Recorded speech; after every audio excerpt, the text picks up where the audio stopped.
I'm leaving, Ethan. Your things are in the garage. Try not to trip over the boxes on your way out. Linda didn't even look up from her iPad. She was scrolling through her phone, indifferent. On the coffee table sat a glass of wine I'd bought to celebrate. It was already half empty. The anniversary card in my pocket felt like a shard of hot glass against my thigh. 20 years. 2 decades of building a fortress, of coding until my retinas burned, of architecting cloud systems that held up half the valley's data just so she could have this view of the Missoula Valley. Is this a joke? I asked. My voice sounded thin, like dry parchment tearing. It's our anniversary, Linda. I closed the deal early. That's exactly the problem, she interrupted, finally meeting my eyes. Her gaze was as cold as a Montana creek in February. You're always closing deals or building systems. You've become part of the furniture, Ethan. Functional, sturdy, and completely invisible. I look at you and I see a dusty bookshelf I forgot to donate. I need blood in my veins, not just data. She slid a manila folder across the marble kitchen island. It moved with a sickeningly smooth hiss. Half the 401k is already routed to a private account. The lawyers validated the split this morning. And don't bother calling the bank. I'm moving to Topanga. Julian is already there. Julian? The name tasted like bile. The guy from the gym, Linda? Really? You're trading 20 years for a set of abs and a TikTok following? He makes me feel like I'm not a widow in a luxury tomb, she snapped. Her composure broke for a split second, a flash of predatory hunger crossing her face. You didn't notice, did you? The late nights, the yoga retreats? Of course not. You were too busy being a martyr for our mortgage. I reached for the counter to steady myself. My fingers brushed the cool stone I'd paid $30,000 for. I realized then that she'd stopped seeing a husband years ago. To her, I was just a high-yield ATM with a heartbeat. Get out, she said, her voice dropping to a lethal whisper. The locks are being changed at 8. Now, the neon sign of the Motel 6 hums a jagged tune, buzzing against the window of room 214. The smell of stale cigarettes and industrial bleach is a sharp contrast to the scent of expensive lilies that always filled our foyer. I stare at the ceiling, watching the shadow of the I-90 traffic flicker across the peeling wallpaper. My hands are shaking, not from fear, but from the sudden violent vacuum of my life. 15 years, 80 hours a week. I sacrificed my spine, my sleep, and my sanity to build a world she just traded for a surfboard and a younger tan. I thought I was the architect. It turns out, I was just the scaffolding. And today, the building finally came down. I looked at the cheap plastic keycard on the nightstand. Tomorrow, there would be no code to write, no server to save, just the silence of the highway and the cold, hard realization that I had been liquidated. But as the hum of the neon light filled the room, a different kind of cold began to settle in my chest. Not the cold of despair, but the icy clarity of a man who has nothing left to lose. Linda wanted me to be part of the furniture? Fine. But she forgot one thing about old furniture. When it breaks, it leaves splinters. And mine are going to be impossible to pull out. Sign here, Ethan. It's a standard voluntary termination. You keep the vested options, we keep the peace. The HR director's voice was as sterile as the glass-walled office overlooking Palo Alto. He pushed a sleek fountain pen toward me. It felt lighter than a scalpel, but I knew it was meant to cut just as deep. I didn't read the fine print. I didn't care about the non-competes or the intellectual property waivers. To them, I was a legacy system being decommissioned. A few minutes later, I walked out of the Silicon Valley hub with a digital receipt for my soul and a wire transfer that felt like blood money. 3 weeks later, the air didn't smell like overpriced espresso and server ozone. It smelled like frozen pine and animal musk. I stood in the center of a collapsed barn in the Sapphire Mountains, my boots sinking into a mixture of rotted hay and Montana permafrost. The _13_13__ was a joke, a collection of rusted corrugated metal and splintered timber that the real estate agent had sold as, quote, 14. To me, it was a graveyard where I could bury the man who used to care about cloud architecture. I traded my ergonomic chair for a 10-pound sledgehammer. The first swing sent a shockwave through my shoulders that made my teeth ache. By the 10th swing, my palms were weeping through my work gloves. I welcomed it. The physical agony was a distraction, a necessary noise to drown out the memory of Linda's voice telling me I was, quote, 15, quote, 16. I spun around, my heart hammering against my ribs. An old man in a canvas coat stained with grease stood by the fence line. Silas, my only neighbor for 10 miles. Quote, 17, I grunted, wiping sweat that immediately turned to ice on my forehead. Silas said, spitting into the snow. I said, my voice rasping. He left, and the silence he left behind was heavier than the hammer. That Tuesday, the sky turned the color of a bruised lung. The temperature plummeted 40 degrees in 3 hours. Inside the cabin, if you could call a drafty shack with a cracked wood stove a cabin, the air grew so thin it felt like breathing needles. The heater died at midnight.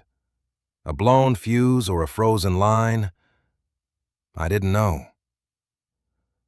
I crawled into my sub-zero sleeping bag, shivering so violently my joints popped. Every time I closed my eyes, I saw the manila folder sliding across the marble island. I felt the phantom itch of a phone notification that would never come. I woke up at 4 a.m., my breath blooming in a thick white cloud. A panic attack, sharp and predatory, clawed at my chest. I couldn't breathe. The walls were closing in, the debt was mounting, and I was a failure in 2 different worlds. I didn't meditate. I didn't call a therapist. I hauled myself out of the bag, grabbed the axe, and walked out into the blizzard. The wind screamed, tearing at my face, but I found the woodpile. I swung the axe until my lungs burned, until the blisters on my hands burst and stained the handle, until the only thing I could feel was the rhythmic, brutal demand of the wood. Linda wanted blood in my veins. Here it was. It was hot. It was pulsing. And it was mine. By dawn, the woodpile was high, and the panic was gone, replaced by a cold, hollowed-out clarity. I wasn't an architect anymore. I was a man learning how to survive the wreckage of his own life. The scars on my hands were just the beginning. I was building something new, and this time, it wasn't made of data. It was made of iron and spite. The subpoena didn't arrive in a fancy manila folder this time. It was tucked under the windshield wiper of my Ford F-250, damp with morning dew and smelling of cheap litigation. I didn't flinch. I didn't even let my coffee spill as I tore the envelope open. 5 years ago, a document like this would have made my heart stutter, My heart hammered, but I didn't let my hands shake. Not this time. "They're coming for the north pasture, Ethan," Sarah said, her voice cutting through the gravel crunch of the driveway. She was leaning against the porch rail, her stethoscope still hanging around her neck, smelling of hay and antiseptic. She didn't look at me with the pity Linda once used as a weapon. She looked at me like a partner watching a wolf guard the perimeter. I didn't answer. I just climbed the ladder to the roof while the rain began to fall in a cold, steady drizzle. I worked in silence, hammering shingles into the wet wood until my shoulders burned. My hands were shaking, not from some predatory pulse, but from the raw, bone-deep exhaustion of a man who had built every inch of this sanctuary himself. The rain soaked through my shirt, but I didn't stop. I couldn't stop. Every strike of the hammer was a promise, a boundary, a line in the dirt they would never cross. I looked down at my hands. They were maps of a different life now. The soft, pale skin of a senior architect had been replaced by a landscape of mahogany tan and thick, iron-hard calluses. My shoulders had broadened, not from gym memberships, but from hauling irrigation pipes and stacking 5,000-pound stone sleepers for the new foundation. __quote _23___, Sarah said, stepping closer. Her hand brushed my forearm, a touch that felt grounded, real. I replied, the bitterness of my old life long since distilled into a quiet, icy resolve. __quote _26___. I walked toward the new house, the one Linda would never step foot in. It wasn't a luxury tomb of marble and glass. It was heavy timber, local stone, and sweat. I ran a hand over the main support beam. I'd felled the tree myself during the first blizzard of the second year. It was solid. It was permanent. My phone buzzed in my pocket. A notification from a life I'd almost forgotten. A LinkedIn update. Linda Miller Vance, Creative Director, Topanga Collective. There was a photo. She looked older, the California sun turning her skin to parchment, standing next to a Julian who looked like he'd spent more time on a surfboard than in a library. I didn't feel rage. I didn't feel a pang of loss. I felt the same distant curiosity one feels when looking at a bug trapped in amber. She was still chasing blood in her veins, while I was the one who had become the pulse of the earth. "Ethan?" Sarah called out from the porch. "I'm fine," I said, locking my gaze on the horizon where the Sapphire Mountains cut into the sky like a serrated blade. "The lawyers will be here at noon. Make sure they bring their own water. I'm not wasting a drop of mine on people who don't know how to sweat." I picked up my sledgehammer. There was a fence post that needed driving, and unlike the world I left behind, this work didn't lie. Every strike was a signature. Every inch of progress was mine. I wasn't just surviving the wreckage anymore. I was the one who owned the ruins. The gravel crunched under the tires of a vehicle that didn't belong here. I didn't have to look up from the fence post I was bracing to know the engine was struggling. A thin, rhythmic ticking of a machine pushed past its limit. I hammered the last staple into the cedar, the vibration shivering up my forearms and settling into the bone. It was a good, solid ache, the kind of pain that reminds you that you're the one holding the world together. I turned slowly, wiping the grease and Montana dust onto my thighs. The car was a sun-bleached sedan, its bumper hanging by a prayer and a strip of silver duct tape. It looked like a stray dog that had been kicked one too many times. Then the door creaked open, and Linda stepped out. She looked like a ghost haunting a garage sale. The Topanga sun hadn't been kind. It had baked the youth out of her, leaving behind a map of fine lines and a frantic, hollow look in her eyes. Her expensive silk blouse was stained at the collar, and her hair, once a polished helmet of mahogany, was frizzy and dull. She took one look at the sprawling timber of the house, the automated irrigation lines glistening in the sun, and the heavy iron gates of Blackwood Organics, and I saw her throat tighten. Quote 32, she said. Her voice was a fragile thing, lacking the lethal edge it had carried 5 years ago. Quote 33, __. I didn't answer. I leaned against the fence post, my lungs drawing in the scent of pine and wet earth. I just watched her. To me, she wasn't a woman or an ex-wife or even a memory. She was a glitch in a system I had long since patched. Quote 34, she blurted out, the words tumbling over each other as she took a tentative step toward me. Quote 35. She reached out, her fingers trembling. She was looking for the old Ethan, the architect who would spend 60 hours a week fixing her problems so she could stay comfortable. She was looking for the man who was, quote 36, quote 37, she whispered, and for a second, I smelled that old familiar perfume, cloying and expensive. Quote 38. The front door of the house swung open. The hinges didn't creak. I'd oiled them myself last week. Sarah stepped onto the porch.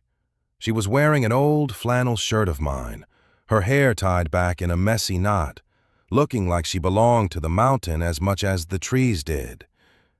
In her arms was Leo. He was 2 years old, his face smudged with dirt from the garden, his small hands clutching a wooden tractor I'd carved for him during the winter thaw. Sarah didn't shout. She didn't demand to know who the stranger was. She just stood there, the sunlight catching the gold of her wedding band, her presence as steady as a heartbeat. She looked at Linda with a quiet, clinical observation, the way a doctor looks at a wound that's already healed over. Linda froze. I watched the realization hit her like a physical blow. The widow in a luxury tomb was gone. In her place was a woman holding a life that Linda had traded for a surfboard and a liar. I looked back at Linda. I didn't feel the heat of anger or the cold of spite. I felt nothing. It was the most profound silence I had ever known. She was just a person standing on a dirt road, shivering in the heat. Quote, 40, she choked out, a single tear cutting a jagged path through the dust on her cheek. Quote, 41. I adjusted my grip on the sledgehammer, feeling the weight of the iron in my palm. I didn't raise my voice. I didn't offer a lecture on loyalty or a bill for the years she'd stolen. I simply raised a calloused hand and pointed toward the horizon, where the dirt track curved away toward the highway. Quote, 42, I said. My voice was as dry as the sagebrush. I didn't wait for her to move. I turned my back on her and started walking toward the porch, toward the woman and the boy who were the only architecture that mattered. Behind me, I heard the car door groan shut, but I didn't look back. The ghost was gone, and the mountain was silent once more.